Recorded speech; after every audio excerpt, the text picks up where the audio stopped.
गुरुर्ब्रह्मा गुरुर्विष्णू गुरुर्देव महेश्वरा गुरुर्साक्षात् परब्रह्मा तस्मै श्री गुरवे नमः.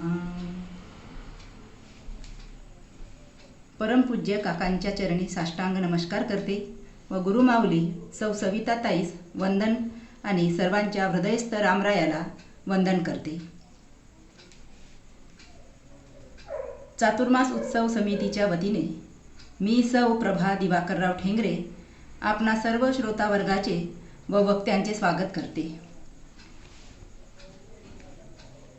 आजच्या प्रवचनकार हरिभक्त परायण आदरणीय सौ जयश्रीताई प्रकाशराव सांगवीकर पुणे, मूळच्या विदर्भातील असणाऱ्या अकोला निवासी आदरणीय जयश्रीताई सांगवीकर परमपूज्य काकांच्या कृपांकित आहेत. जयश्रीताई ह्या वेदांत प्रचुरवाणीने सहज उलगडून दाखवितात.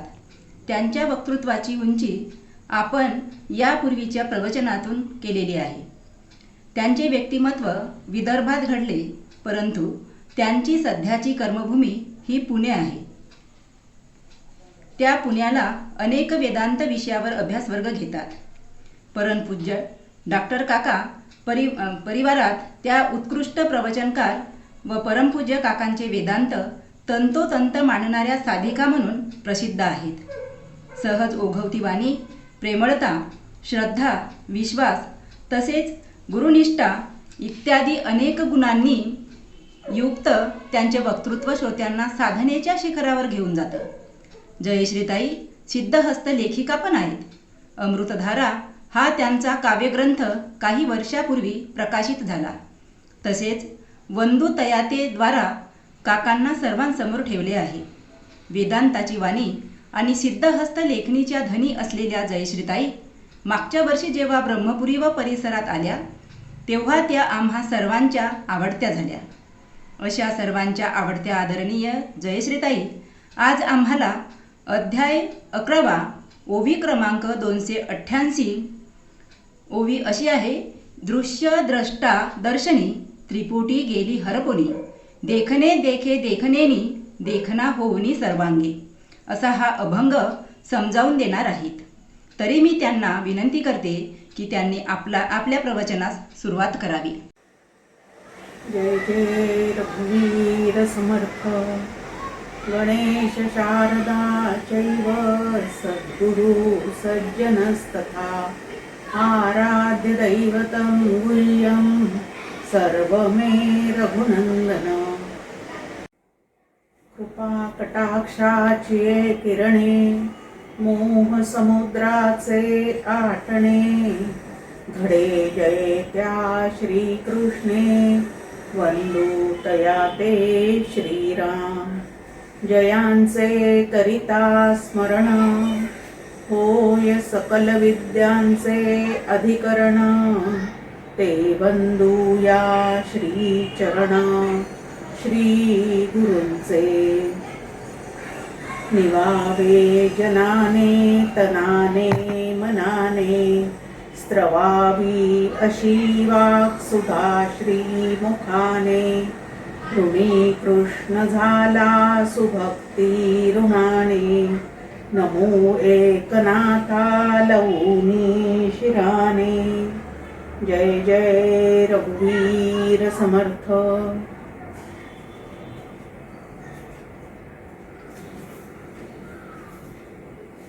चातुर्मासात श्रवण यज्ञाचं आयोजन करणाऱ्या आदरणीय सौ सविताताई आणि सर्व श्रोते यांना अभिवादन करते. परमपूज्य डॉक्टर काका, श्रद्धेय मंदाताई या उभयतांना मनपूर्वक वंदन करते.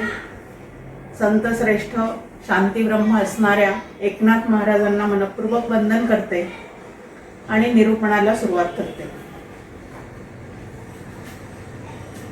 आदरणीय सविताताईंनी माझ्याकडे जी ओवी दिलेली आहे ती 11व्या अध्यायातील असून जीवनमुक्ताचं वर्णन करणारी अशी ती ओवी आहे. आता जीवनमुक्ताचं वर्णन करणारी जरी ही ओवी असली तरी एका ओवीवर सलग 2 प्रवचनं आम्हाला हवे आहेत असं आदरणीय सविताताईंनी मला सांगितलेलं आहे. आणि ती ओवी घेण्यापूर्वी आपल्याला काही त्याची पार्श्वभूमी पाहावी लागणार आहे. एकनाथी भागवत म्हटलं की भागवतातल्या 11व्या स्कंधावरची टीका, म्हणजे संस्कृतामध्ये असणारं जे भागवत आहे मूळ ग्रंथ, तो 11व्या अध्यायावर त्यातील टीका करून मराठीमध्ये आपल्यासमोर ही उद्धव गीता जी आहे ती संतश्रेष्ठ एकनाथ महाराजांनी आपल्यासाठी उपलब्ध करून दिलेली आहे. अतिशय सुंदर असं निरूपण यामध्ये आहे. एकूणच संपूर्ण एकनाथी भागवत जे आहे ते धर्म, अर्थ, काम आणि मोक्ष या 4ही पुरुषार्थांचं वर्णन करणारं आणि ते पुरुषार्थ कसे साधावेत हे समजून सांगणारं असं तत्वज्ञान जे आहे ते एकनाथी भागवतामध्ये आपल्यासमोर आहे. भगवद्गीता जी आहे ती अर्जुनाला युद्ध प्रसंगी भगवान श्रीकृष्णाने सांगितलेली आहे हे आपल्याला सगळ्यांना माहितीच आहे. तसं ही उद्धव गीता उद्धवाला त्यांनी केव्हा सांगितलेली आहे, तर आपलं अवतार कार्य पूर्ण झाल्याचं लक्षात आल्यानंतर निजधामाला ज्या वेळेला जाण्याची वेळ येऊन ठेपली आणि ते उद्धवाच्या लक्षात आल्यानंतर उद्धव अतिशय कावराबावरा झाला आणि भगवंता तुमचं हे सगुण रूप आता परत आम्हाला दिसणार नाही म्हणून त्याला अतिशय वाईट वाटायला लागलं. त्यावेळेला भगवंतांनी त्याला सांगितलेलं आहे की बाबा रे, माझे 2 रूप आहेत, एक सगुण साकार आहे आणि दुसरं निर्गुण निराकार आहे. तर सगुण साकार रूप जे आहे ते काही विशिष्ट कार्य करण्यासाठी कारण परत्वे मी धारण करत असतो, पण माझं निर्गुण निराकार रूप जे आहे ते मात्र अखंड असणारं सच्चित आनंद घन असं ते माझं स्वरूप आहे. आणि ते स्वरूप जाणून घेण्यासाठी तू बद्रीनाथला जाऊन तपश्चर्या कर. पहा कोण कोणाला सांगत आहे. प्रत्यक्ष सगुण साकार रूप धारण करणारे भगवान श्रीकृष्ण, त्यांचं अजून एक स्वरूप आहे आणि तेच साधकांनी भक्तांनी जाणावं. अभ्यासे माझ्या स्वरूपे मिळ अशी ज्ञानेश्वर महाराजांनी सुद्धा एक ओवी त्या ठिकाणी आपल्या समोर ठेवलेली आहे की भगवान श्रीकृष्ण अर्जुनाला सांगतायत की अभ्यासे माझ्या स्वरूपे मिळ. आणि या ठिकाणी भगवान श्रीकृष्ण उद्धवाला सांगत आहेत की माझं अजून एक असं स्वरूप आहे, स्वरूप लक्षण, ज्याला सच्चित आनंद घन परमात्मा परब्रह्म असं आपण म्हणतो, हे भगवंताचं मूळचं स्वरूप आहे. हे अखंड राहणारं आहे आणि त्या स्वरूपाशी सगळ्या साधकांनी ऐक्य पावावं असं भगवंताला आणि सद्गुरूंना नेहमी वाटतं. पण सगुण साकारात अडकलेलं मन निर्गुण निराकाराकडे नेण्यासाठी जो अभ्यास करायचा असतो तो अभ्यास करण्याचं बळ मात्र सर्व साधकांच्या ठिकाणी कमी पडतं. पण नाथ भागवतामध्ये आपल्यासमोर त्याचं उत्कृष्ट असं वर्णन करून ठेवलेलं आहे. आणि सगुणाचे नि आधारे निर्गुण पावी जे निर्धारे असं जे समर्थांनी सांगितलेलं आहे, त्याच पद्धतीने जर सगुणाचा संग धरता धरता आपण या निर्गुण निराकाराला जाणण्याचा प्रयत्न केला तर अवघड असणारा हा जो पारमार्थिक प्रवास आहे तो अत्यंत सोपा होऊन जातो, अत्यंत सुगम होऊन जातो. आणि म्हणून भगवंत ज्या अर्थी आपल्याला असं सांगत आहे त्या अर्थी आपण त्याचा कधीतरी तर विचार केलाच पाहिजे. हे आपण सुद्धा सगळ्यांनी लक्षात घ्यायला पाहिजे. पण आता या ठिकाणी 11व्या स्कंधावरची टीका आणि 11वा अध्याय जो आहे तो या ठिकाणी आपल्या समोर आहे. त्यामध्ये सुरुवातीला भगवंत म्हणतायत, म्हणजे नाथ महाराज इथे सांगत आहेत की तेची श्री भागवतीची कथा दशमोध्यायो संपता ते बद्ध मुक्तांची व्यवस्था उद्धवे कृष्णनाथा कुशिली. उद्धव सुद्धा भगवंताचा अत्यंत लाडका आणि ज्ञानी भक्त होता आणि त्याच्यासमोर 10 अध्यायापर्यंत निरूपण करून झाल्यानंतर उद्धव एक एक प्रश्न विचारतो आणि त्यानंतर त्या प्रश्नांचे उत्तर देण्याच्या निमित्ताने आपल्या समोर हे सगळं तत्वज्ञान जे आहे ते भगवंत अनेक कथानकांच्या माध्यमातून, अनेकांच्या संवादाच्या माध्यमातून पूर्णपणे आपल्या समोर ते पारमार्थिक तत्वज्ञानाचा उलगडा करत आहेत. या अध्यायामध्ये प्रामुख्याने काय सांगितलेलं आहे तर या अध्यायामध्ये म्हणजे 11व्या अध्यायामध्ये आपल्या समोर बद्ध आणि मुक्त यांची लक्षणे जी आहेत ती या ठिकाणी भगवंतांनी सांगून ठेवलेली आहेत. आता बद्ध मुक्त यांची लक्षणं सांगत असताना भगवंत या ठिकाणी म्हणताय की सखोल उद्धवाचा प्रश्न ऐकोनिया श्रीकृष्ण निज हृदयीचे गुह्य ज्ञान उद्धवासी जाण सांगेल. की उद्धवाचा हा प्रश्न ऐकल्यानंतर भगवंतालाही अतिशय आनंद झाला आणि आपल्या निज हृदयातलं गुह्य ज्ञान म्हणजे स्वरूपाचं ज्ञान जे आहे त्याचं स्पष्टीकरण जे आहे ते या ठिकाणी भगवंत करत आहेत. 11वे अध्यायी जाण इतुके सांगेल श्रीकृष्ण बद्ध मुक्तांचे वैलक्षण्य आणिक साधूचे लक्षण. की बद्धाची मुक्ताची लक्षणं त्याचबरोबर भक्ताची लक्षणं आणि सिद्ध झालेल्या साधूंची लक्षणं एवढा जो विषय आहे तो या 11व्या अध्यायामध्ये आपल्या समोर आलेला आहे. सुरुवातीलाच या ठिकाणी भगवंत म्हणतात की माझ्या निज स्वरूपाच्या ठाई बद्धमुक्तता दोन्ही नाही, बद्धमुक्तता गुणांच्या ठाई आभासे पाही गुणकार्ये. की वास्तविक पाहता माझं जे मूळ स्वरूप आहे म्हणजे परब्रह्म स्वरूप आहे, निर्गुण निराकार स्वरूप आहे, चैतन्य घन असणारं असं जे स्वरूप आहे त्याच्या ठिकाणी बद्धता आणि मुक्तता या दोन्हीही गोष्टी अजिबात संभवत नाहीत. कारण बद्धता आणि मुक्तता ही 3 गुणांवर अवलंबून आहे.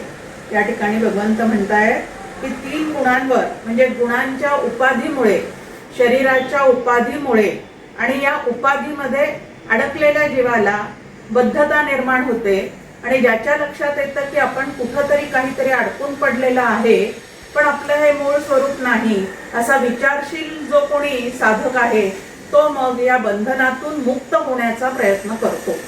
म्हणजे बद्ध सापेक्षतेने मुक्त किंवा मोक्ष हा शब्द आपल्या समोर आलेला आहे. बंधन सापेक्षतेने मोक्ष, बद्ध सापेक्षतेने मुक्त हे 2 शब्द जे आहेत ते आपल्या समोर या ठिकाणी आलेले आहेत. वास्तविक पाहता जीव सुद्धा मूळचा ब्रह्मरूप असल्यामुळे जीवाच्या ठिकाणी सुद्धा बद्धता आणि मुक्तता अजिबात संभवत नाही. कारण मूळचा तो कोण आहे तर आत्मरूपच आहे, ब्रह्मरूपच आहे. पण तरी सुद्धा तो ज्या वेळेला अडकून पडतो त्यावेळेला कशामुळे तो अडकून पडतो तर गुणांमुळे तो अडकून पडतो, स्वभाव दोषामुळे अडकून पडतो, चुकीचे विचार करत राहतो म्हणून तो अडकून पडतो. आता या ठिकाणी बद्ध म्हणजे बांधलेला. आता हा जीवात्मा जो आहे तो कशाने बांधला गेलेला आहे? प्रत्यक्ष साखळदंडाने त्याला कोणी बांधलेला आहे का मोठं दोरखंड घेऊन त्याला कोणी बांधलेलं आहे असं काही आहे का? तर प्रत्यक्षात असं बाहेरून कुठेही त्याला बांधलेलं दिसत नाही. पण तरी सुद्धा तो अडकला गेलेला आहे, बांधला गेलेला आहे. आणि तो बांधला गेलेला आहे हे कशावरून ठरवायचं आहे तर बांधला गेलेला असल्यामुळे तो जे काही परिणाम भोगतो त्या परिणामावरूनच तो कुठंतरी अडकलेला आहे, बांधलेला आहे हे ठरवावं लागतं. मग आता हा कशाने बांधला गेलेला आहे तर विपरीत कल्पनेनी तो बांधला गेलेला आहे. महत्वाचं आहे की या ठिकाणी प्रत्यक्ष दिसणारा असं दोरखंड नाही, प्रत्यक्ष दिसणारी अशी जाडजूड साखळदंड तो पण नाहीये. मग कशाने बांधला गेलेला आहे तर कल्पनेने बांधला गेलेला आहे. वास्तविक पाहता ब्रह्म म्हणजे नेमकं काय तर ब्रह्मांडाच्या आत बाहेर पूर्णपणे व्यापून असणारं, घनदाट असणारं, सद्घन चिद्घन आनंदघन असणारं असं हे तत्व आहे. आणि हेच तत्व ज्या वेळेला एका देहापुरतं जणू काही मर्यादित झाल्यासारखं वाटतं, त्याच वेळेला त्याला आत्मा असं म्हणतात. मग आता आत्मा आणि ब्रह्म यामध्ये तत्वतः काहीच भेद नाही, ते दोन्ही सुद्धा एकच आहे. मग आता जीव जो आहे त्याच्या आतमध्ये आत्मा नावाचं तत्व आहे आणि जगत म्हणून, ब्रह्मांड म्हणून जे तुम्हाला आम्हाला दिसतं त्याच्या आत बाहेर हे ब्रह्म नावाचं तत्व घनदाट व्यापून उरलेलं आहे. आता तीन गोष्टी आपल्या समोर आहेत. एक जीव नावाचं तत्व आहे, एक ईश्वर नावाचं तत्व आहे आणि तिसरं ब्रह्म नावाचं तत्व आहे. त्यामध्ये जीव जो आहे तो गुणांमुळे बंधनात अडकलेला आहे. ईश्वर जो आहे त्याला नित्यमुक्त आहे असं म्हणतात. गुणांचा उपयोग करून तो या जगतामध्ये जे कार्य करायचं आहे ते नक्की करत जरी असला तरी कुठल्याही गुणांमध्ये तो अडकून पडत नाही. स्वस्वरूपाचं कधीही त्या ईश्वर तत्वाच्या ठिकाणी विस्मरण होत नाही. कुठल्याही गुणांमध्ये तो अडकून पडत नाही किंवा कुठल्याही कर्माचा लेप सुद्धा त्याला लागत नाही आणि म्हणून ईश्वराला नित्यमुक्त असं म्हणतात. आणि ब्रह्म नावाचं जे तत्व आहे ते बंध मुक्त रहित असं ते तत्व आहे. बंध मुक्तातीत असं त्याला म्हणतात की बंधन आणि मुक्तता या दोन्ही गोष्टीचा त्याच्याशी अजिबात संबंध नाही. पण त्याच्याच सत्तेवर काही जीव जे आहे ते बंधनात अडकून, भ्रमात अडकून सुखदुःख भोगत राहतात आणि काही जीव जे आहे ते तत्वज्ञानाचा अभ्यास करून, गुरुकृपान्वित अंतःकरणाने विचार करून या बंधनातून पूर्णपणे मुक्त होतात. मग काही जीव बंधन अवतीभोवती लपेटून जीवन जगतात आणि काही जण ईश्वराची व्यवस्थित उपासना करून नित्यमुक्ततेचा, जीवनमुक्ततेचा अनुभव घेतात. मग यामध्ये श्रेष्ठ जीवन कुठलं आहे? तर जिथं अखंड आनंद आहे, शांती आहे, तृप्ती आहे, समाधान आहे, त्याला परमपूज्य डॉक्टर काका दर्जेदार जीवन असं म्हणतात. आणि बद्धाचं जे आता लक्षण आपल्याला इथं अभ्यासायचे आहे, त्या अभ्यासल्यानंतर आपल्याला लक्षात येतं की हे जे जीवन आहे ते सगळं फडतूस जीवन आहे. बद्धाचं जीवन जे आहे त्याला फडतूस जीवन असं म्हणायचंय किंवा ते तसंच असतं. आणि जीवनमुक्ताचं जे जीवन आहे, आनंदाचे डोही, आनंद तरंग, आनंदाची अंग, आनंदाचा, या पद्धतीचं जे जीवन आहे ते अत्यंत कसं आहे तर अत्यंत दर्जेदार, इतरांना आदर्शवत असणारं, जी भगवद्गीतेमध्ये स्थितप्रज्ञाची वगैरे लक्षणे आपल्याला सांगितलेली आहेत त्या पद्धतीचं ते जीवन त्या ठिकाणी आहे. आणि बद्धाचं जीवन जे आहे ते मात्र सुखदुःख भोगत भोगत, रडारड करत करत या पद्धतीचं चाललेलं त्यांचं जीवन आहे. मग ह्यामध्ये आपण कुठलं आपल्यासाठी जीवन निवडायचं आहे हे महत्त्वाचं आहे की आपण या दोन्हीपैकी कुठल्या जीवनाचा अंगीकार करायचा आहे आणि आपलं जीवन आपण कशा पद्धतीने जगायचं आहे ह्याचा विचार जो आहे तो या ठिकाणी करण्याचा, या अभ्यासाच्या निमित्ताने तुम्हाला आम्हाला काय करायचं आहे तर प्रयत्न करायचा आहे. आज आपल्या समोर म्हणजे मला निरूपणाला जी ओवी दिलेली आहे ती दृश्य द्रष्टा दर्शनी त्रिपुटी गेली हरकोनी देखणे देखे देखणेनी देखणा होऊनी सर्वांगे, या पद्धतीची ओवी आहे. म्हणजे जीवनमुक्ताचं वर्णन करणारी, तो कशा पद्धतीने जीवन जगतो, कशा पद्धतीने या जगताकडे तो पाहतो, त्याने कशी ज्ञानदृष्टी कमावलेली आहे ते वर्णन जे आहे ते या निमित्ताने तुम्हाला आम्हाला बघायचं आहे. पण तत्पूर्वी बद्ध म्हणजे काय हे छान पद्धतीने तुम्हाला आम्हाला समजून घेण्याचा प्रयत्न करायचा आहे. आता बद्ध जे आहेत त्याचं वर्णन करताना इथं नाथ महाराज म्हणतात की त्रिगुण अंगीकारे वर्तता गुणकार्य तदात्मता तेणे बद्ध मुक्त अवस्था भासे वृथा भ्रांतासी, की जे भ्रांत अवस्थेने जीवन जगतात आता भ्रांत अवस्था म्हणजे नेमकं काय आहे, तर अगदी सोप्या भाषेमध्ये भासामध्ये अडकलेले, वेड लागलेले, स्वतःविषयी विपरीत कल्पना केलेले असे जे कोणी आहेत त्याला या ठिकाणी भ्रांत असं म्हटलेलं आहे. म्हणजे त्रिगुणांच्या अधीन होऊन जे व्यवहार करतात आणि त्रिगुणांचं कार्य असलेल्या देहादिकांच्या ठिकाणी आत्मबुद्धी जे ठेवतात त्यांना भ्रांत पुरुष असं म्हणतात. आणि असं जे भ्रांतीमध्ये आपलं जीवन घालवतात ते बंधनामध्ये अडकून पडतात. ही कुठल्या प्रकारची 3 बंधनं आपल्या समोर आहेत. एक आहे देह मी नसून मी देहच आहे असं वाटणे. आता खरोखरीच मी देह आहे का ह्याचा विचार आपण केला पाहिजे. देह पंचमहाभूतांचा मेळावा, रजस्वलेचा विटाळ असे संतांनी त्याविषयी काय वापरलेले आहे तर शब्द वापरलेले आहेत. हा देह कसा आहे तर 5 महाभूतांचा मेळावा आहे. मग या 5 महाभूतांचा मेळावा म्हणजे मी आहे का? अंतःकरण म्हणजे मी आहे का ह्याच्यापेक्षा वेगळंच माझं काहीतरी स्वरूप आहे. आणि ते स्वरूप जाणलं तर त्याचं निश्चित फळ काय आहे. आणि देहात्म बुद्धीने जर मी जगतामध्ये वावरत राहिलो तर त्याचं नक्की फळ काय आहे. देहे बुद्धीचे नाना धोके. देहच मी आहे ही समजूत करून घेऊन, देहालाच आत्मा समजून, अंतःकरणालाच आत्मा समजून जर आम्ही जीवन व्यतीत करीत राहिलो तर सुख आणि दुःख आणि त्यामध्ये सुद्धा वाटणी आपल्याला तुकाराम महाराजांनी सांगून ठेवलेली आहे. सुख पाहता जवा पाडे, दुःख पर्वता एवढे. आता वास्तविक पाहता सुख अगदीच म्हणजे सुखाचा काळ आपल्याला अत्यंत अल्प आहे असा भासतो आणि दुःखाचा काळ मात्र खूप मोठा आहे. वास्तविक पाहता दिवसाचे तास फक्त 24च असतात, म्हणजे 24 तासांचाच दिवस असतो. पण एखाद्या दिवशी आपलं अंतःकरण उदास असेल, काही प्रतिकूल घटना घडलेली असेल, मन आपलं स्वस्थ नसेल तर आपण म्हणतो आजचा दिवस जाता जात नाही. हल्ली पहा अगदी छोट्या छोट्या मुलांपासून बोर होतंय. आता हे बोर होतंय म्हणजे दिवस जात नाही, वेळ कटत नाही.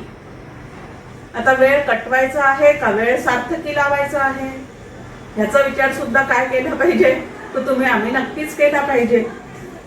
मग या गुणांशी तादात्म्य पाहून, देहाशी तादात्म्य पाहून, विपरीत असणाऱ्या मनामध्ये निर्माण होणाऱ्या कल्पनेशी तादात्म्य पाहून, स्वतःविषयी, जगाविषयी, ईश्वराविषयी चुकीच्या कल्पना गृहीत धरून ज्या वेळेला आम्ही जीवन जगतो त्यावेळेला त्या ठिकाणी बंधन नावाची गोष्ट जी आहे ती निर्माण होते.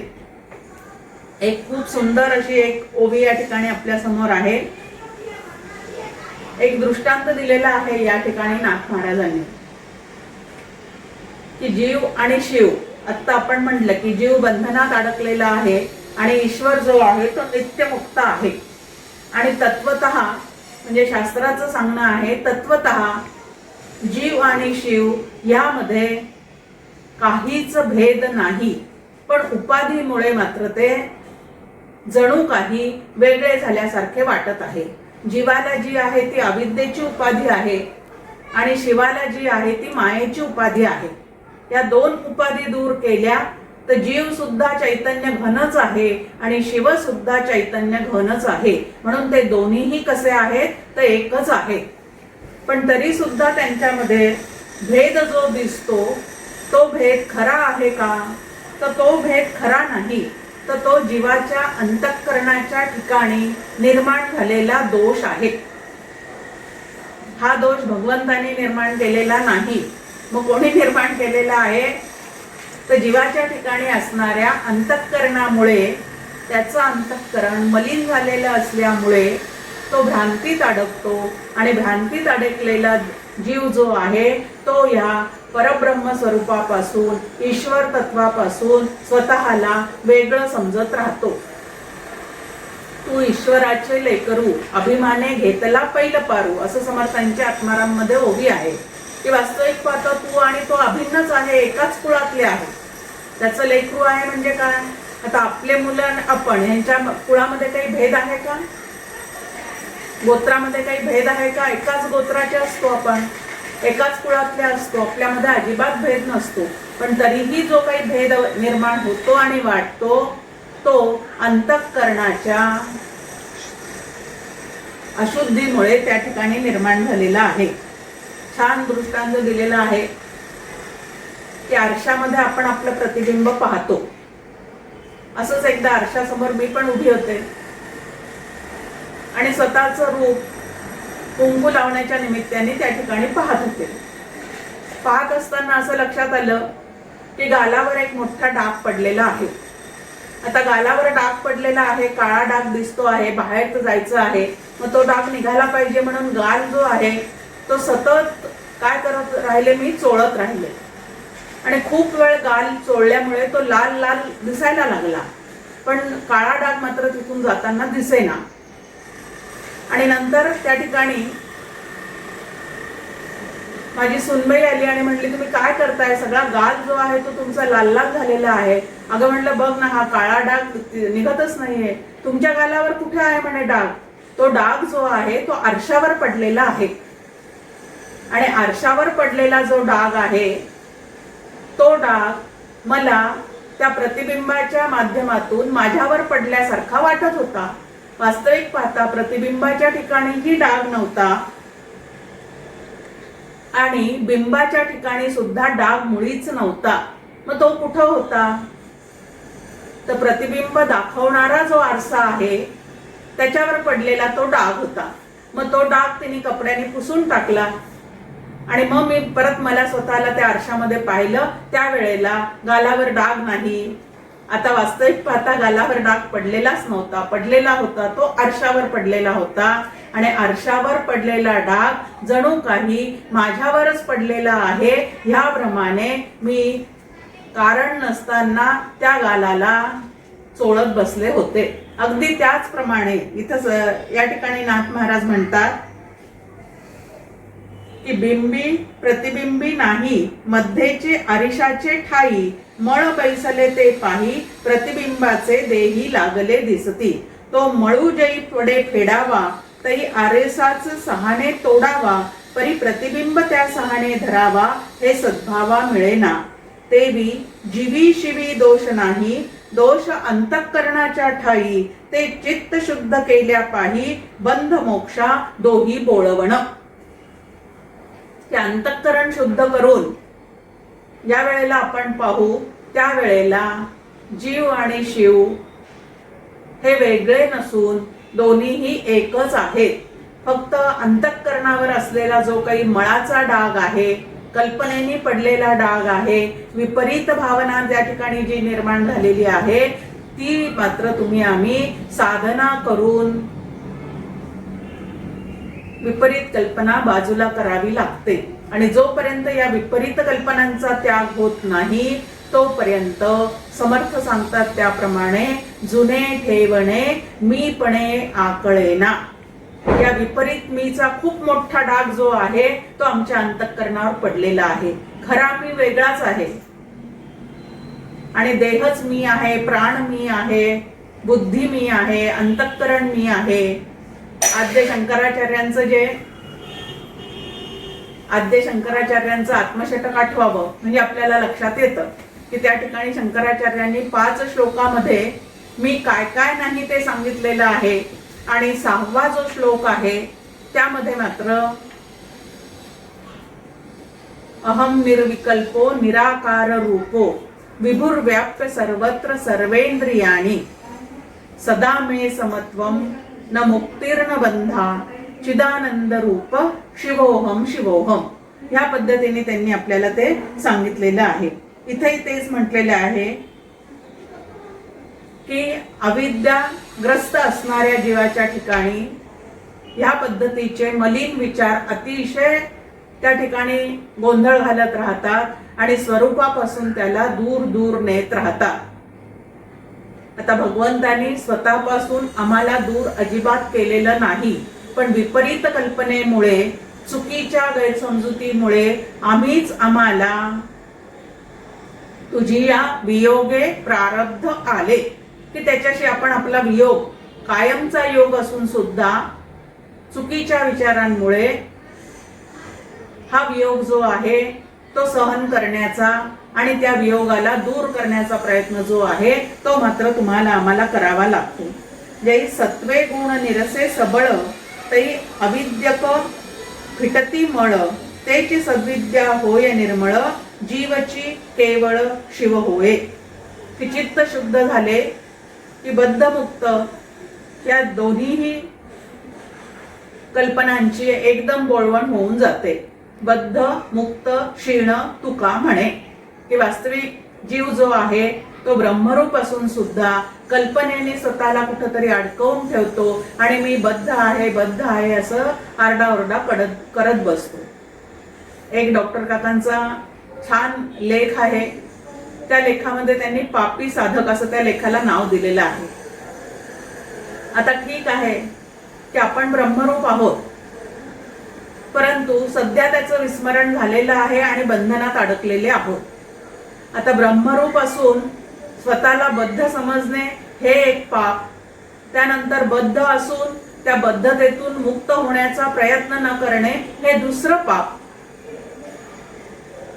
आणि या पद्धतीचं जे पाप आहे स्वरूपापासून स्वतःला दूर करण्याचं ते पाप आपणच निर्माण करतो आणि त्याचं दुःख जे आहे ते तुम्ही आम्ही भोगत राहतो. मग आता या दुःखातून बाहेर पडण्यासाठी काय आहे तर अविद्येमुळे अडकलेले आहोत, सद्विद्येमुळे मोकळं होता येतं.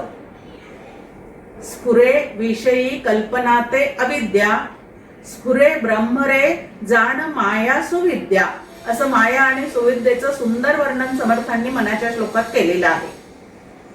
की अविद्येमुळे आता अडकून पडलेले आहोत, तर आता ही अविद्या कशामुळे घालवता येणार आहे तर सद्विद्येचा अंगीकार केला की अविद्या जी आहे ती हळूहळू तुमच्या आमच्यापासून निघून जायला सुरुवात होते.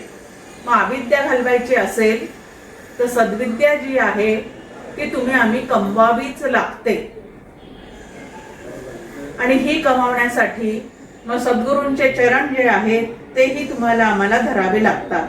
जै सत्वे गुणे निरसे सबळ तै अविद्यक फिटती मळ तेची सद्विद्या होय निर्मळ जीवची केवळ शिव होय. किती छान सांगितलंय पहा. 3 गुण जे आहेत त्या 3 गुणांचं तुमच्या आमच्या ठिकाणी बंधन आहे. त्यामध्ये रजोगुण आणि तमोगुण हे बंधन घालण्यासाठी अत्यंत प्रबळ आहेत.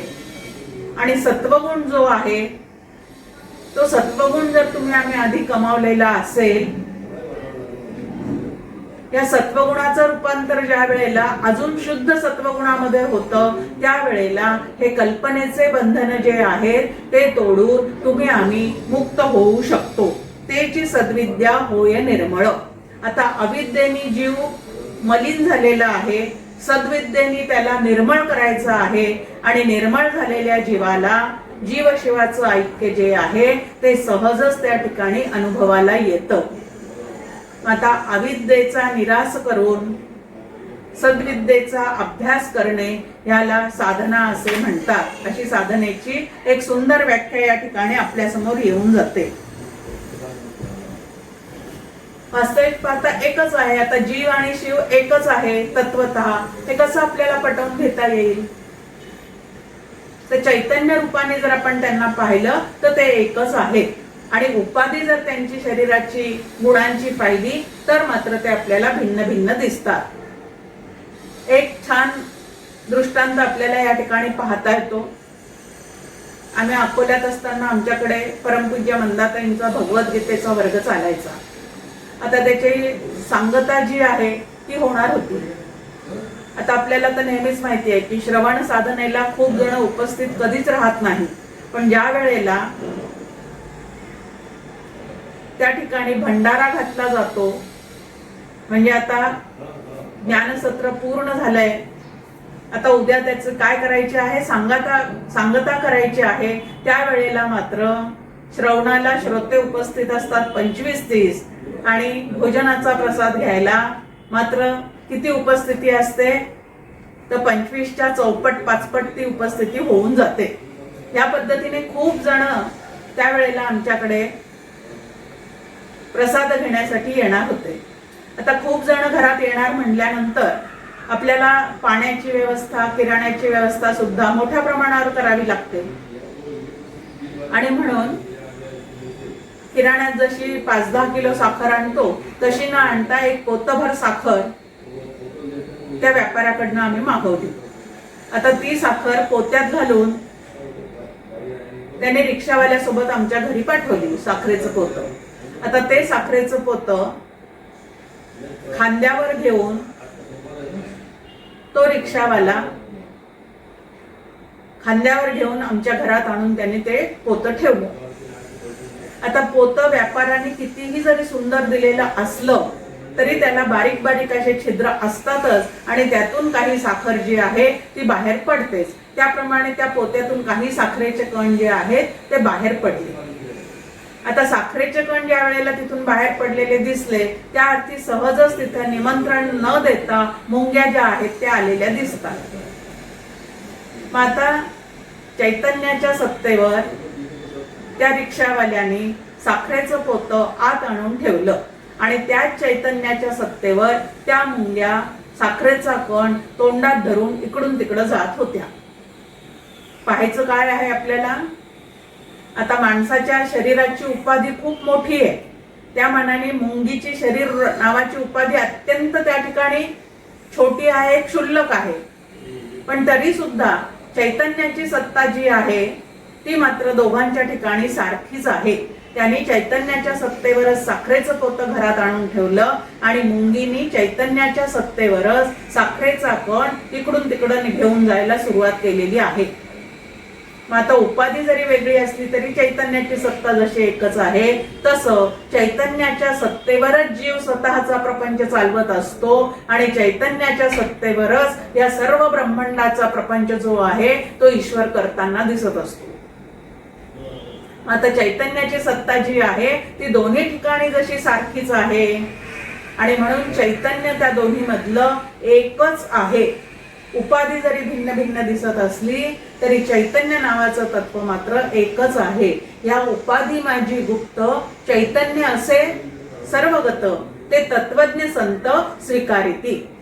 आणि परमपूज्य डॉक्टर काका गमतीने नंतर सांगतात देशमुख न स्वीकारिती म्हणून दुःखी होती. म्हणजे आम्ही उपाधीकडे पाहतो, मग त्या उपाधीमध्ये काहीतरी कमी जास्ती दिसतं. मग उपाधी गुणांची म्हणजे स्वभावाची असेल किंवा उपाधी स्थूल देहाची असेल, त्या ठिकाणी काहीतरी विचित्रपणा, वेगळेपणा दिसतो. त्या ठिकाणी अनुकूल प्रतिकूल भाव निर्माण होतात आणि मग त्या ठिकाणी सुखदुःखांचा खेळ जो आहे तो त्या ठिकाणी चाललेला दिसतो.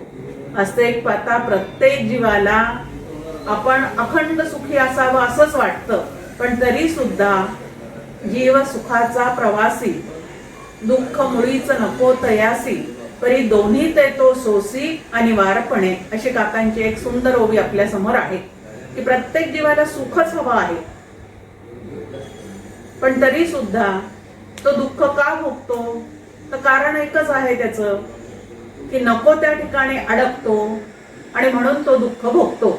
उपाधीत अडकतो तो दुःख भोगतो आणि उपाधीचा निराश करून चैतन्याच्या ठिकाणी अखंड जो लक्ष ठेवतो तो मात्र अत्यंत सुखरूप होतो. मग उपाधीत अडकल्यामुळे बद्धता आणि चैतन्याचं अनुसंधान जो ठेवतो त्याच्या ठिकाणी मुक्तता. मग चैतन्याचं अनुसंधान ठेवणारा दर्जेदार जीवन जगतो, म्हणजे आनंदाचे डोही, आनंद तरंग, ह्या पद्धतीचं त्याचं जीवन जे आहे ते अत्यंत आनंदाने व्यतीत होत राहतं. आणि उपाधीत अडकून पडलेला जो आहे तो मात्र एक धागा सुखाचा आणि 100 धागे दुःखाचे असं विवळत राहतो. आता आम्हाला या जीवनामध्ये विवळायचं आहे का आनंदाने विहार करायचा आहे, हे ज्याचं त्यांनी काय करायचं आहे तर ठरवायचं आहे.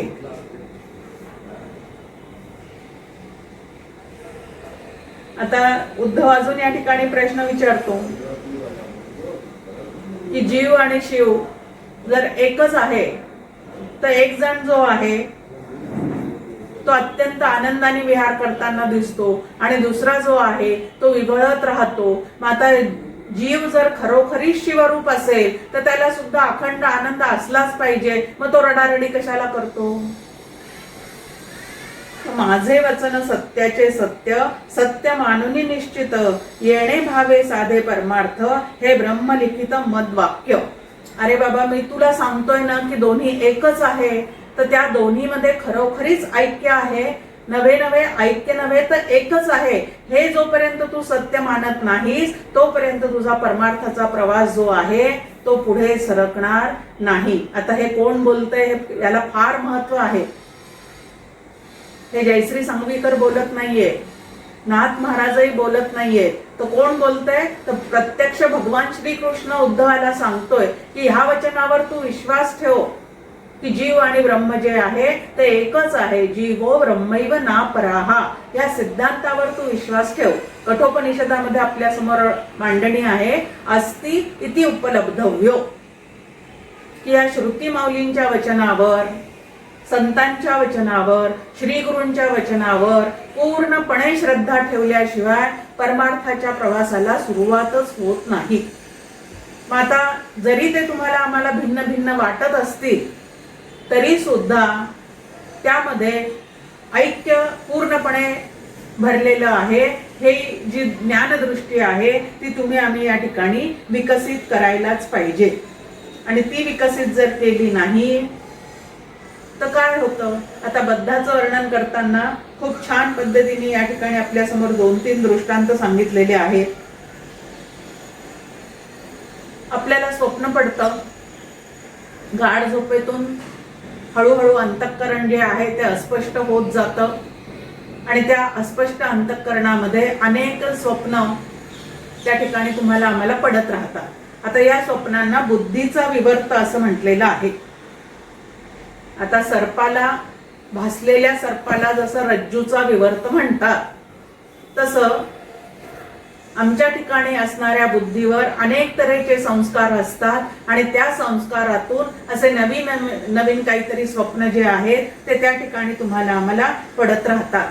आता जे स्वप्न तुम्हाला आम्हाला पडतात, एखादा खूप श्रीमंत राजा आहे. आता राजा म्हटल्यानंतर तो श्रीमंत असतोच.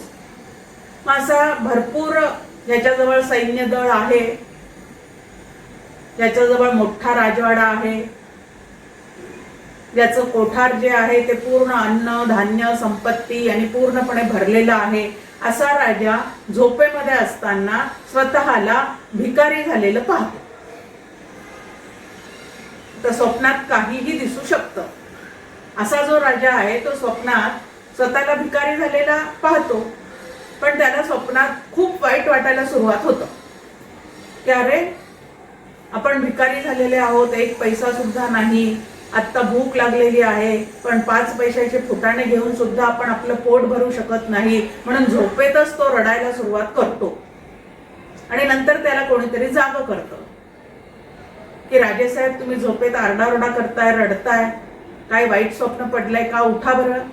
आणि उठल्यानंतर त्याच्या लक्षात येतं की अरे आपण राजवाड्यात आहोत, आपण राजे आहोत. मग झालं काय आहे? तर स्वप्नामध्ये त्याला काहीतरी आपण वेगळंच असल्याचं दिसलेलं आहे आणि त्या वेगळेपणाला स्वप्न पाहत असेपर्यंत तो सत्य समजून बसला, म्हणून त्याला त्या भ्रमातून दुःख जे आहे ते त्या ठिकाणी भोगावं लागलेलं आहे. मग तसंच तुम्हाला आम्हाला सुद्धा कसे आहोत आपण? लक्ष्मीपुत्र आहोत, अमृतपुत्र आहोत असं आपल्याला उपनिषद सांगतं. पण आपण मात्र सध्या कसे झालेले आहोत? अज्ञान दरिद्री. आणि त्या अज्ञान दारिद्र्यामुळे आम्ही किती दुःख भोगतो, सतत शोक करत राहतो. आता हे संपूर्ण जगत जे आहे ते उत्पत्ती, स्थिती आणि लय या पद्धतीने चक्राकार गतीने चाललेलं असतं. तुमचा आमचा जन्म सुद्धा जन्म जरा मृत्यू या पद्धतीने जीवाचे सुद्धा देहाचं काय चाललेलं असतं या पद्धतीच्या चक्रामध्ये तो अडकलेला असतो. आणि हे सगळं जे आहे ते मायेचं करणं आहे. जगत निर्मितीची जी काय आपल्या समोर अध्यारोपाची मांडणी केलेली आहे त्यामध्ये सुरुवातच कशी आहे की परब्रह्म नावाचं तत्व होतं, त्याला एकाकी न रमते, एकट्याला मला करमत नाही असं वाटलं आणि म्हणून बहुवावे या संकल्पातून या सृष्टीला काय झालेली आहे तर सुरुवात झालेली आहे.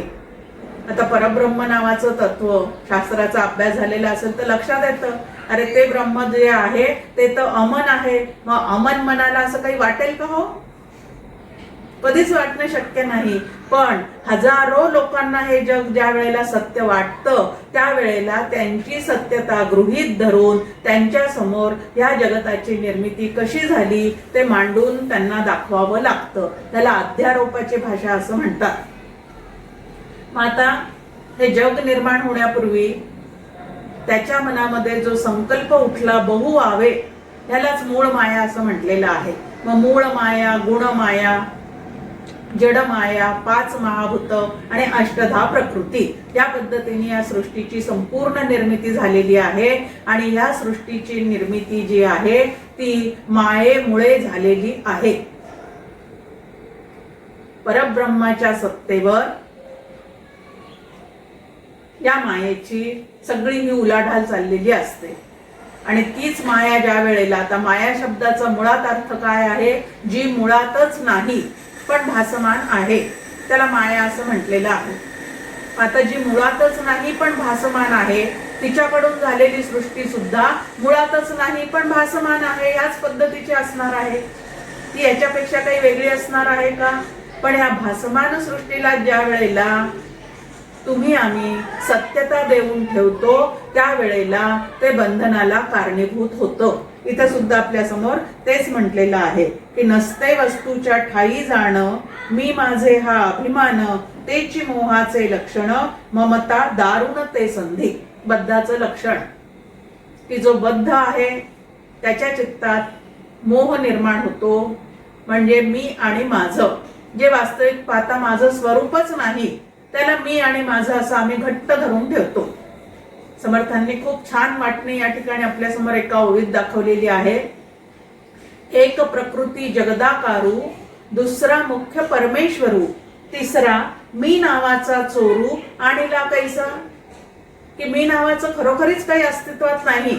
अंतःकरणात ते स्फुरण चाललेलं आहे हे अगदी बरोबर आहे, पण ते स्फुरण जे चाललेलं आहे ते चैतन्य आणि जड असणारं अंतःकरण हे एकत्र आल्यामुळे तिथं ते सुरू झालेलं आहे.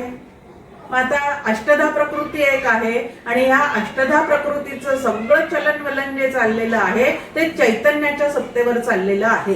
मग त्या ठिकाणी मी देह आहे, मी येऊ करतो, मी त्यूव करतो या पद्धतीच्या बढाया मारण्याचं काही कारण आहे का? अजिबात नाही. पण तरीही आमच्या ठिकाणी ते सतत चाललेलं असतं. आणि ही जी अहंता म्हणजे देहाविषयीची अहंता आणि जगताविषयीची ममता या 2 गोष्टींनी तुम्हाला आम्हाला जकडून ठेवलेलं आहे. मग जीवाला बंधनात टाकणाऱ्या 2 अत्यंत सूक्ष्म असणाऱ्या साखळ्या कुठल्या आहेत तर एक अहंता आणि दुसरी ममता.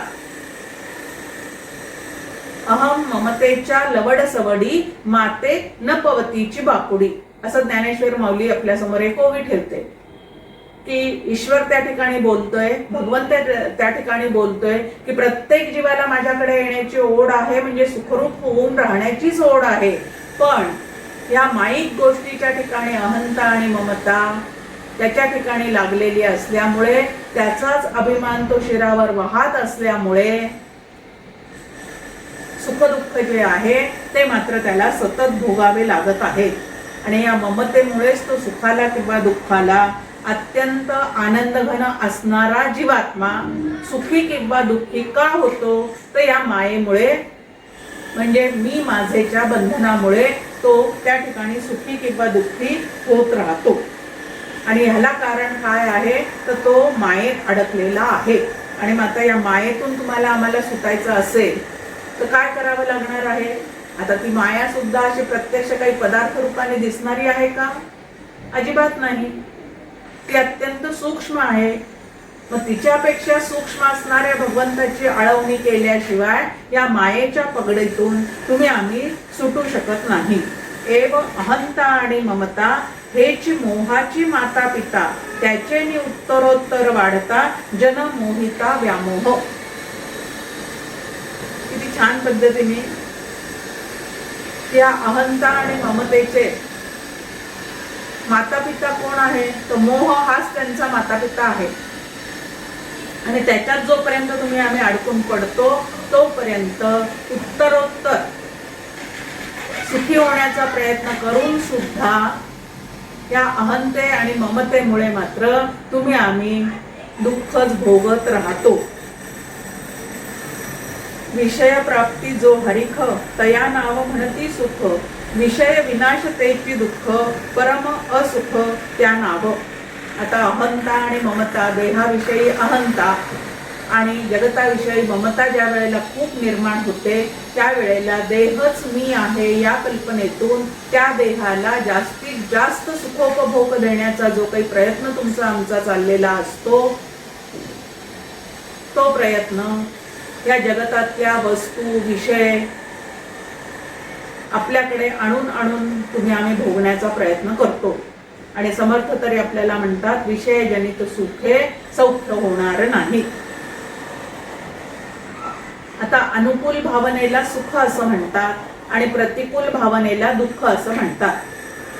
आणि ह्या विषयांमध्ये वास्तविक पाहता सुख किंवा दुःख आहे असं नाही, पण त्या विषयांविषयी जी तुमच्या आमच्या चित्तातली आवड नावड, सोप्या भाषेत म्हणजेच अनुकूलता आणि प्रतिकूलता, त्या विषयांविषयी जी आहे तीच तुम्हाला आम्हाला सुख दुःख द्यायला कारणीभूत होते. आता आवड नावड, अनुकूल प्रतिकूलता, ह्यालाच अजून शास्त्रीय शब्द राग आणि द्वेष. राग म्हणजे आसक्ती आणि द्वेष म्हणजे तिरस्कार. आता आसक्ती आणि तिरस्कार या दोन गोष्टी ज्या आहेत त्या तुम्हाला आम्हाला सुख दुःख देत राहतात. आणि म्हणून आपल्या समोर आहे की बाकी साधना करा किंवा न करा, पण चित्तातले रागद्वेष मात्र घालवण्याचा आम्ही प्रयत्न केला पाहिजे. आता सांगणं जितकं सोपं आहे तितकं हे घालवणं मात्र अत्यंत कठीण आहे. आणि ते घालवण्याचा उपाय काय आहे, तर मग भगवंताची आराधना, त्याचं नामस्मरण, त्याचं चिंतन. कारण त्याच्या ठिकाणी रागद्वेष काय असतात, नसतातच. रागही नाही आणि द्वेषही नाही. आपल्या कुटुंबियाविषयी खूपच आसक्ती असते श्रीकृष्णाच्या मनामध्ये, तर हे कुटुंब नंतर जगाला दुःख द्यायला कारणीभूत ठरणार आहे हे लक्षात आल्यावर त्याने यादव कुळाचा नाश केला असता का? पण आसक्ती अजिबात नाही त्या ठिकाणी. पण जगाच्या कल्याणासाठी जे करायला पाहिजे ते तर त्यांनी प्रत्येक गोष्ट हसत खेळत त्या श्रीकृष्णाने केलेली आपल्याला दिसून येते. आता प्रत्येक गोष्ट आनंदाने हसत खेळत जो करू शकतो तो आनंद घन परमात्मा इथं आपल्याला सांगतो आहे की हे काय आहे, तर शोक मोह सुख दुःख येणेची देहाची प्राप्ती देख, देहाभिमाने देह अनेक दुःखदायक भोगवी.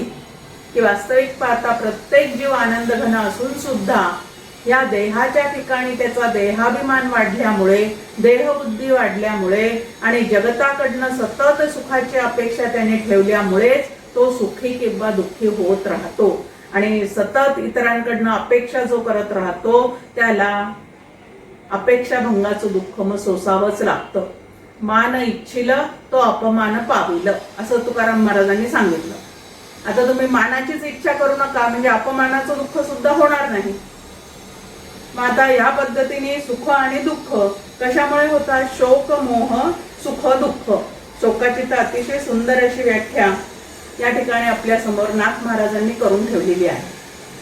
उदाहरण देतात ते या ठिकाणी की हा शोक म्हणजे नेमकं काय आहे, तर एखाद्या सुंदर अशा पूर्वीच्या काळी पहा तांब्याचे लखलखीत असे गंगाळ असायचे आणि त्याच्यामध्ये पांढरं म्हणजे कुठलाही रंग न मिसळलेला असं पाणी भरून ठेवलेलं आहे. आता रात्रीच्या वेळेला त्याच्यामध्ये चंद्राचं प्रतिबिंब जसंच्या तसं पूर्णपणे दिसतं. आता पौर्णिमेच्या चंद्राचं प्रतिबिंब ज्या वेळेला त्याच्यामध्ये दिसतं तेव्हा एका अजान बालकाला तो खूप मोठा चेंडू आहे असं वाटतं आणि त्या गंगाळात हात घालून तो चेंडू धरण्याचा प्रयत्न करतो. आता ज्या वेळेला ते पाणी स्थिर असतं त्यावेळेला त्यामध्ये प्रतिबिंब दिसतं आणि ते बरोबर गोलाकार असल्यामुळे चेंडू वाटतो. पण ज्या वेळेला तिथं पाण्याची हालचाल निर्माण होते त्यावेळेला तिथं ते गोलाकार प्रतिबिंब दिसत नाही आणि आता माझा चेंडू हरवला म्हणून तो भोकाड पसरतो. त्याप्रमाणे माणूस ह्या प्रपंचामध्ये सतत रडतो, भेटतो, कारण प्रतिबिंबालाच तो खरं समजून चालतो. इथं जसं त्या चंद्राच्या प्रतिबिंबालाच तो चेंडू समजतो, तसं आभासिक सुखांनाच खरं सुख समजून तुम्ही आम्ही काय करत राहतो. आणि ही कशामुळे पडलेली भुरळ आहे तर भगवंताच्या दोन शक्ती आहेत. एकाला मोहशक्ती म्हणतात, एकाला ज्ञानशक्ती असं म्हणतात. तर जी मोहशक्ती आहे ती मोहशक्ती तुम्हाला आम्हाला बंधनात घालणारी आहे आणि जी त्याची ज्ञानशक्ती आहे ती बंधनातून सोडवणारी आहे. पण याला मोह पडलेला आहे त्याच्या आधी ते लक्षात तरी आलं पाहिजे की मला मोह झालेला आहे, अविवेक निर्माण झालेला आहे, म्हणून नको त्या गोष्टीच्या मी मागे लागलेला आहे. हे लक्षात आल्याशिवाय त्याच्यातून बाहेर पडण्याची शक्यताच नाही. आणि मग हे लक्षात येण्यासाठी थोडा तरी आतमध्ये सत्वगुण जो आहे तो असावा लागतो आणि त्या सत्वगुणाला वर आणावं लागतं. आता जोपर्यंत साधनेला आमच्या बळकटी येणार नाही तोपर्यंत निर्गुण ब्रह्मते अंतरी बिंबले हे होणे कदापिही शक्य नाही. आणि सत्वगुण जो आहे तो वाढवण्याचं आम्ही कधी प्रयत्न करतो का? सत्वगुणाला साधनेचं साधन असं डॉक्टर काका म्हणतात की सत्वगुण हे साधनेचं साधन आहे. तुम्हाला कुठलीही साधना करायची असू दे, मग ती नामसाधना असेल, ध्यान साधना असेल, योग साधना असेल, तर आधी सत्वगुण जो आहे तो वर आणा. सत्वगुण वर आला की सत्वगुणाची फळं जी आहे ती सुख आणि शांती. सत्वात संजायते ज्ञानम, सत्वात संजायते सुखम. सुख आणि ज्ञान या दोन्ही गोष्टी ज्या आहेत या सत्वगुणामध्ये असतात. अंतःकरणाची त्या ठिकाणी स्थिरता असते आणि स्थिर अंतःकरणामध्ये असलेला आनंद जो आहे तो अनुभवण्याची शक्यता असते. आणि रजतमामुळे, रजोगुणामुळे अंतःकरणात घोर अवस्था निर्माण होते, म्हणजे ते अत्यंत चंचल होतं. आणि चंचल झालेलं अंतःकरण जे आहे ते तुम्हाला आम्हाला पूर्ण सुख देऊ शकत नाही. त्याचप्रमाणे तमोगुणामुळे अंतःकरणाला मूढता प्राप्त होते आणि मूढता प्राप्त झाली की सद्ग्रंथ वाचावे, संतांच्या सहवासात जावे, देवाचं काहीतरी करावं ह्या पद्धतीचा विचार सुद्धा त्यांच्या अंतःकरणामध्ये डोकावू शकत नाही. आणि मग असे जडमूढ झालेले जे आहे ते पुनरपि जननम पुनरपि मरणम ह्या चक्रामध्ये पूर्णपणे अडकून पडतात. आणि म्हणून ज्याला बंधनातून सुटायचं आहे त्यांनी आधी प्रामाणिकपणे कबूल करावं की माझ्या ठिकाणी बंधनं निर्माण झालेले आहेत, नको त्या कल्पनेमध्ये मी अडकलेला आहे आणि ह्या कल्पना ज्या आहेत त्या कल्पनाच मला पूर्ण सुखरूपतेला प्राप्त होऊ देत नाही. आणि म्हणून या विपरीत कल्पनेचा त्याग करायचा असेल तर मला सद्विद्या जी आहे तिचा अंगीकार करावाच लागेल. शोकातून, मोहातून, दुःखातून जर मला सुटायचं असेल तर मला सद्विद्येचा जो काही अभ्यास शास्त्रशुद्ध पद्धतीने संतांच्या संगतीत राहून करायला लागणारच आहे. काही न करता मी सुखरूप होईल असं जर म्हटलं तर ते कदापिही शक्य नाही. इथं म्हटलंय की निजबोध एता बोधा अहम ब्रह्म हम अस्मि स्फुरे सदा, ते जाण शुद्ध विद्या जे अविद्या छेदक. की खरोखरीच एखादा कोणी मनापासून श्री गुरूंचा अनुग्रह घेऊन तो अनुग्रहाचं सतत पालन करून स्वतःचं अंतःकरण पूर्ण शुद्ध करेल तर मी ब्रह्म आहे हे स्फुरण जे आहे ते त्याच्या अंतःकरणामध्ये सदैव राहील. नाही तर आम्ही 5 मिनिटं ध्यानाला बसतो, 5 मिनिटं सुद्धा खूप झाल्या. त्या 5 मिनिटं शांत बसण्यामध्ये कधीतरी एखादा सेकंद लागलं तर ते ध्यान लागतं, म्हणजे काय होऊन जातं तर अहम ब्रह्मास्मी या बोधावर राहू शकतो. पण त्या 5 मिनिटातून उठलं की परत देहोहम, प्राणोहम, मनोहम असं जर आमचं सुरू होत असेल तर मात्र ती सोहम साधना जी आहे, ती सोहम साधना आम्हाला कशी काय तिथपर्यंत घेऊन जाणार आहे. डॉक्टर काका एक छान सांगतात आपल्याला की 5 मिनिटाच्या सोहम साधनेमध्ये मला अहम ब्रह्मास्मी असा अनुभव यावा असं वाटत असेल तर 23 तास 55 मिनिटं मी त्या विचारामध्ये राहण्याचा काय केला पाहिजे, प्रयत्न केला पाहिजे. मग चालता बोलता विचार नावाचं एक श्रेष्ठ असं साधन तुमच्या आमच्या जवळ शास्त्रांनी श्री गुरूंनी दिलेलं असतं आणि त्या विचारांमध्ये अखंड राहण्याचा प्रयत्न जर आमचा चाललेला असेल तर कधीतरी तुम्हाला आम्हाला त्या 5 मिनिटात अहम ब्रह्मास्मी हा बोध होऊन जाऊ शकतो.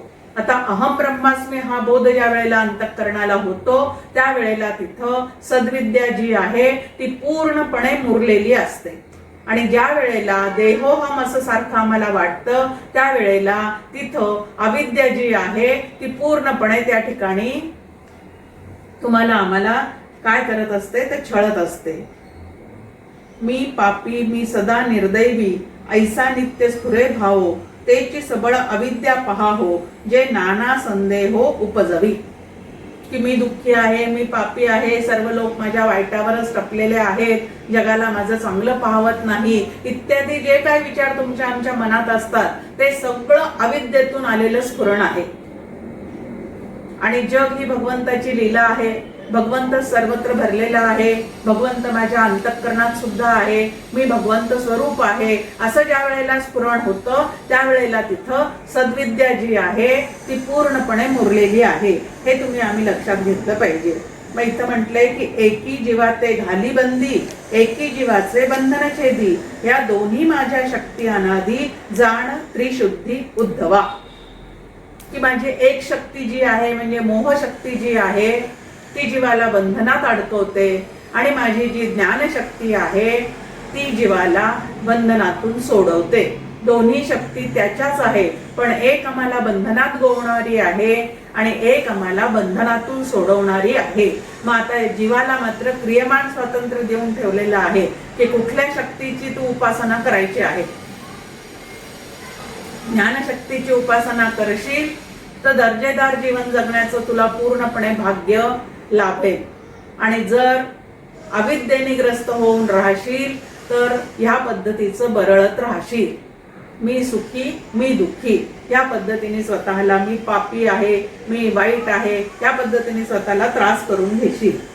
आजी काळीच्या केल्या नवती विद्या अविद्या अनादी शक्ती बंध मोक्षाते भासविती या दोन्ही वृत्ती मायेच्या. आता परत याही ठिकाणी म्हटलेलं आहे की अरे ह्या मी तयार केल्यात असं आहे का, तर या दोन्ही मायेच्या शक्ती आहे. आता ती माया संकल्प रूप आहे आणि या दोन्ही सुद्धा तिच्याच शक्ती आहेत आणि त्याच तुम्हाला मी बंधनात आहे किंवा मोक्षा मुक्त आहे या पद्धतीचा भास निर्माण करणारा आहे. ते माया तू म्हणसी कोण तुझी कल्पना ते माया पूर्ण. की माया माया म्हणजे नेमकं काय आहे असं तुला वाटत असेल तर अरे बाबा कल्पना ज्या आतमध्ये कल्पना नावाची एक जी शक्ती आहे ना ती शक्ती या पद्धतीचे खेळ तुमच्या आमच्या मनात करत असते.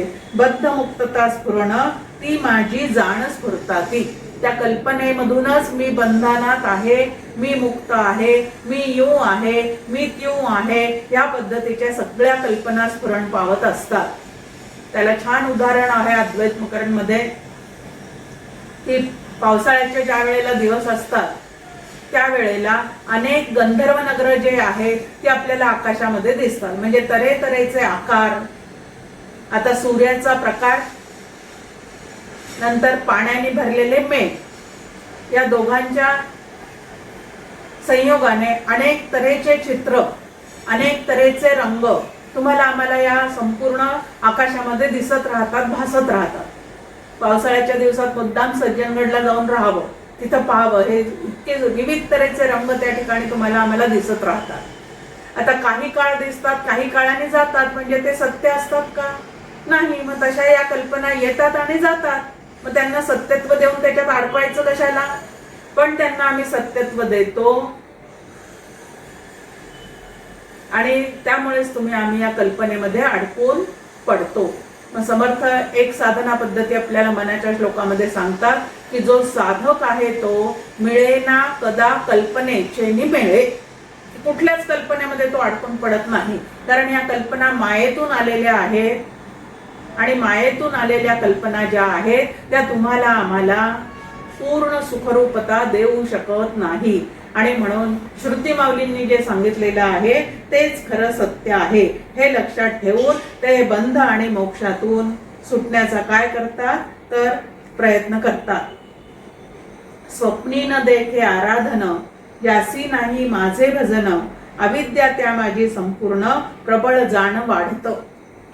की ही अविद्या तुमच्या आमच्या अंतःकरणामध्ये कशी वाढत जाते ते या ठिकाणी, की ज्याच्या मनात सुद्धा स्वप्नात सुद्धा येत नाही की आपण देवधर्म काहीतरी करावा, कधीतरी भगवंताचं भजन करावं, कधीतरी त्याचं नामस्मरण करावं, वर्षातून एखादं पारायण करावं, कधीतरी संतांच्या दर्शनाला जावं, असं ज्याच्या स्वप्नात सुद्धा येत नाही तिथं अविद्या जी आहे ती पूर्णपणे फोफावलेली असते, वाढलेली असते. जे अभक्त आहे त्यांच्या ठिकाणी अविद्या जी आहे ती पूर्णपणे वाढलेली असते. आणि जे भक्त आहे म्हणजे भगवंताविषयी काहीतरी करावं, भगवंताचं नाम घ्यावं, त्याला डोळे भरून पाहावं, त्याच्यासाठी आरास करावी, त्याची मनापासून पूजा करावी, या पद्धतीने जो स्वतःचा काही वेळ का होईना दिवसातला या पद्धतीने घालवण्याचा प्रयत्न करतो, अशाच्या ठिकाणी मात्र हळूहळू सद्विद्या जी आहे ती हळूहळू त्या ठिकाणी वाढीस लागते. आणि अविद्येमुळे बंधन आहे, सद्विद्येमुळे मुक्तता आहे. आपण लक्षात घ्यायचं की मला नेमकं काय करायचं आहे. जो माझ्या ठाई अतिसादर, भजन शिळ आठो प्रहर, तेच ब्रह्मविद्येचे घर, तेथे निरंतर ते वाढे. जेथ माझ्या भजनाचा उल्हासू, तेथ अविद्येचा निरासू, तोच ब्रह्मविद्येचा प्रवेशू, हा अतिविश्वासू भक्तांचा. की जिथं माझ्या भजनाचा उल्हास आहे, माझ्याविषयी करण्यासाठी जिथं काही तत्परता आहे, त्या ठिकाणी ब्रह्मविद्या जी आहे, सुविद्या जी आहे ती हळूहळू त्या ठिकाणी वाढत जाते. आणि तीच विद्या नंतर त्याला या बंधनातून, अविद्येच्या बंधनातून काय होते तर मोकळी करते. जरी माया झाली मोक्षदाती, तरी का करावी तुझी भक्ती, हेच सत्य काय श्रीपती, सांग निश्चिती निवाडू. की जर त्या मायेनेच आम्ही म्हणजे सद्विद्येनेच आम्ही जर मोक्ष पावणार असू तर तुझी भक्ती का करावी, असा एक प्रश्न या ठिकाणी विचारलेला आहे. मग त्या ठिकाणी भगवंत म्हणतात की गुरु रूपे विष्णू जाण, श्रुत्यर्थ विष्णूची आपण, शमदमादी साधन तेही जाण विष्णूची. शिष्य बुद्धीसी बोधकता, विष्णूची जाणे तत्वता, या परिका निजभक्ता, मोक्षदाता श्री विष्णू. अरे तुला वाटतं ती माया आहे, पण ही माया कोणाच्या सत्तेवर कार्य करणारी आहे तर विष्णूच्या म्हणजे परब्रह्माच्या म्हणजे व्यापक तत्वाच्या अधिष्ठानावरच ही सगळं कार्य करत असते. म्हणून खरं मोक्ष किंवा बंध मोक्षातील तुला कोण करणार आहे तर विष्णूच करणार आहे. आणि हा विष्णूच तुमच्या समोर गुरु रूपाने ज्या वेळेला तुम्हाला मुक्तीची मोक्षाची तळमळ निर्माण होते किंवा भगवंत भेटीची अपरंपार अशी आतमध्ये तळमळ निर्माण होते, त्यावेळेला तो विष्णूच गुरूंच्या रूपाने तुमच्या समोर या ठिकाणी प्रगट झालेला असतो. सद्गुरुनी देव मोठा, जयास वाटे तो करंटा. एकदा सद्गुरूंची आपल्याला प्राप्ती झाल्यानंतर तोच ईश्वर श्री गुरूंच्या माध्यमातून मला सद्विद्या देण्यासाठी प्रगट झालेला आहे, हा भाव जर आपण ठेवला तर त्यांनी दिलेली साधना, त्यांनी दिलेली विद्या ह्यांच्यावर अपरंपार असं प्रेम जडतं. आणि त्या विचारांमध्ये अखंड राहिल्यानंतर श्री गुरूंप्रमाणेच, आता श्री गुरु कसे आहेत, भावातीतम त्रिगुणरहितम असं आपण त्यांचं वर्णन करतो. ते भावातीत आहेत, ते त्रिगुणातीत आहेत, ते आनंद घन आहेत. आणि त्यांचा भक्त जो मी आहे तो मात्र कसा आहे, छोट्या छोट्या भावनांमध्ये अडकलेला, सदैव डोळे गाळत बसणारा, म्हणजे रडारडी करणारा, 3 मुलांमध्ये अडकलेला, 3 मुलांच्या त्या वलयामध्ये स्वतःला अडकून ठेवणारा, ह्या पद्धतीचा मी ते अखंड आनंद रूप आणि मी सारखा दुर्मुखलेला, या पद्धतीने जर आमचं चाललेलं असेल तर आता श्रीगुरूंकडे जायचं कशासाठी? तर हीच ब्रह्मविद्या जी आहे ती शिकण्यासाठी. ती ब्रह्मविद्या माझ्या ठिकाणी वाढीस कशी लागेल, त्याची जोपासना कशी करायची, त्याचा विनियोग कसा करायचा, नाहीतर नो द सिस्टीम नंतर यूज द सिस्टीम जी आहे ती कोणाच्या लक्षातच राहत नाही. आम्ही इतके शिबिरं केले, इतक्या वह्या नोट्सनी भरवल्या, एवढे ग्रंथ घरामध्ये आणून ठेवले, पण डोक्यामध्ये मात्र त्यातली एकही गोष्ट राहत नाही. आणि मग समर्थ आम्हाला विचारतात, विद्या उदंडची शिकला आणि प्रसंग मान चुकतची गेला, तरी मग तये विद्येला कोण पुसे. मग जी विद्या श्रीगुरूंकडनं आम्हाला प्राप्त झालेली आहे ती सद्विद्या आहे, आणि जी माझ्या कल्पनेतून मला सतत छळते आहे ती अविद्या आहे. आणि या अविद्येचा निराश करायचा असेल तर गुरूंनी दिलेल्या सद्विद्येला अंतःकरणामध्ये धारण करून ठेवून या अविद्येचा निराश करण्याचं सर्जिकल स्ट्राईक तुम्हाला आम्हाला काय करावं लागेल तर करावं लागेल. आणि ह्या पद्धतीने हळूहळू जीवनमुक्ती जी आहे ती तुम्हाला आम्हाला पूर्णपणे आपल्या ठिकाणी विकसित करता येते. आता नंतरच्या प्रवचनामध्ये मुक्ताविषयीचे जे काय विचार नाथ महाराजांनी आपल्यासमोर ठेवलेले आहे ते पाहण्याचा आपण प्रयत्न करू. या ठिकाणी त्यांनी असे प्रश्न विचारल्यानंतर की बद्ध काय मुक्त काय हा त्याचा प्रश्न आहे की बद्ध आणि मुक्त यांचं मला विवरण करून सांगा. आणि त्यांनी असं विचारल्यावर भगवान श्रीकृष्ण अतिशय त्याच्यावर काय झालेले आहे तर खुश झालेले आहे. त्यांनी त्याची पाठ थोपटलेली आहे.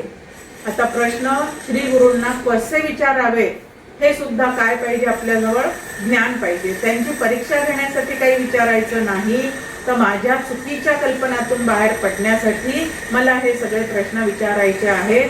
तेही माझ्या हिताचे असले पाहिजे. उद्धवानी स्वतःच्या हिताचा प्रश्न विचारून तुमच्या आमच्या समोर सगळ्यांचं हिताचं जे काही आहे ते या ठिकाणी श्रीकृष्ण मुखातून आपल्या समोर त्याला बोलायला भाग पाडलेला आहे. म्हणून त्या श्रीकृष्णाला आणि त्या उद्धवाला सुद्धा मनोमन नमस्कार करू आणि मुक्ताची लक्षणं ऐकण्यासाठी आपण तत्पर होऊ. जय जय रघुवीर समर्थ.